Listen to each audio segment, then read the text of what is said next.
Gozaimasu. Kamusta kayong lahat? Winter season na naman ngayon dito sa Japan. Sobrang lamig na naman ngayon. Pag ganitong panahon, kinakabahan na naman ako. Kasi alam ko, may iipon na naman ng mga nyebe. Pag ganito kasing panahon, nagkakaroon ng snowstorm. Kaya yung mga nyebe, naiipon na parang burol. At ito nga, naipon na ang mga nyebe.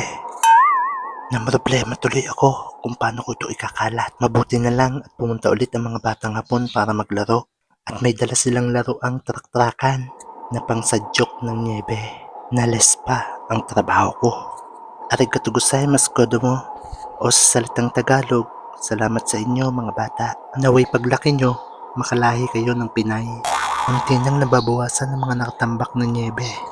Nakatipid na naman ako sa gas dahil hindi ko naman nagamit ang aking one-wheel car.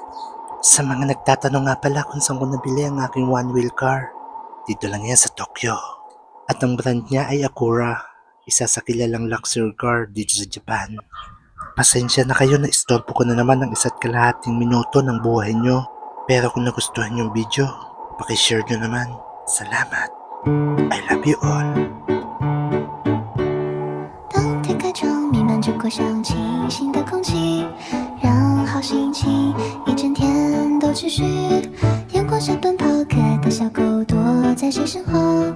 蚂蚁微笑着打个喷嚏，吹走天空。